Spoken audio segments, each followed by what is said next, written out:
Esse é mais um vídeo da Oficina de Música do Larzinho. Eu sou a Juliana e vou falar sobre teoria musical.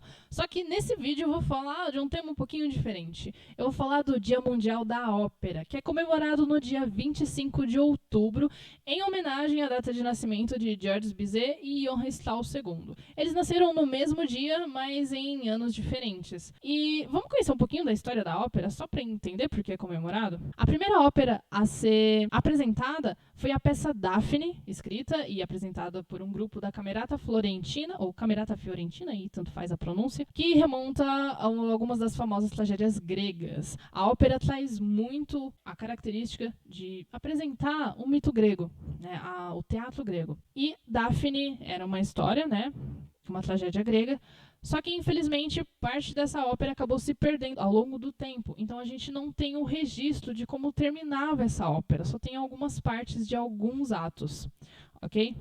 Já no século XVII, a gente tem Cláudio Monteverdi com a peça Orfeu, uma ópera que revolucionou a forma como o público assistia e via, enxergava uma ópera.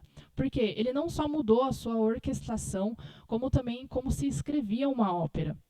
A gente já tinha ali uma divisão, né, dos atos, como se apresenta uma ópera, mas Monteverdi ele trouxe, explorando a formação maior da orquestra, do coro, dos solistas e também da escrita musical de uma ópera. Ele passou a dividir as áreas, os recitativos, o coro, né, a abertura e o interlúdio, e o balé também, que era muito importante dentro da ópera.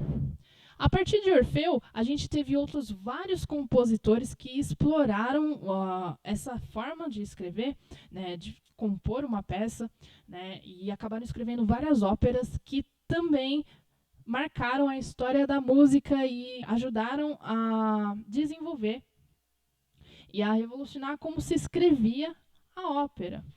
A gente tem Mozart, Wagner, Rossini, Puccini, Strauss e Debussy. São alguns dos compositores que escreveram óperas bastante conhecidas ainda nos dias atuais.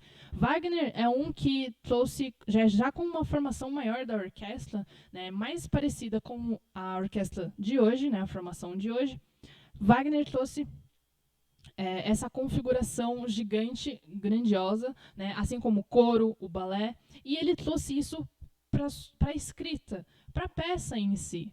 Então, as óperas de Wagner são peças muito grandiosas, sempre bem acompanhada, bem estruturada, os solos são bem desenvolvidos, né, o cantor ele tem que ter uma preparação, tem que estudar cada peça. Wagner ele trouxe essa mudança que ajudou a alavancar a ópera, se tornando algo que o público gostava de assistir. Assim como hoje a gente tem os shows, naquela época eram as óperas que levavam o público até o teatro, certo?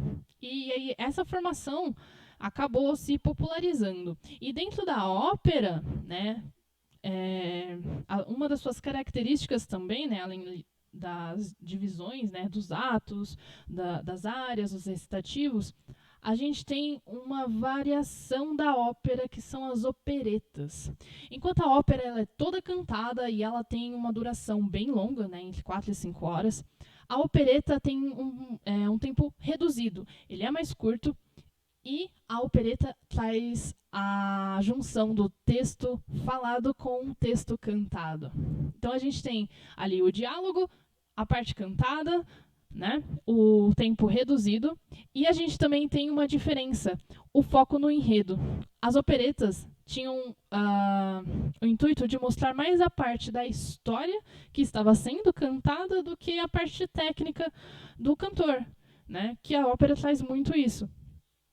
E esse formato específico de querer contar mais a história do que mostrar a técnica se popularizou e hoje em dia é conhecido como os musicais, né? Os Miseráveis, O Fantasma da Ópera, Billy Elliot, Mamma Mia, O Rei do Show, são musicais que são bastante conhecidos, que trazem essa configuração das operetas. A gente tem a parte do diálogo e a gente tem a parte, né, do canto. A gente tem os solos, os recitativos, né, a parte do coro, a gente tem também o interlúdio e a abertura da orquestra. Então, dá para notar que algumas características da ópera se manteve nos musicais, o teatro musical de hoje em dia. Né? São bem parecidos, mas a gente tem ali as suas diferenças, né? O foco de cada um.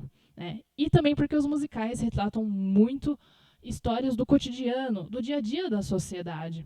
E esse é um dos focos que ajudou também, a partir do século XIX, a alavancar e fazer com que mais pessoas fossem aos teatros assistir não somente as óperas, mas os musicais que estavam crescendo naquele período e até hoje são muito assistidos e bastante conhecidos. Como, por exemplo, já que o público ia até o teatro, por que não levar a história, né, o musical que estava ali no teatro, para o cinema?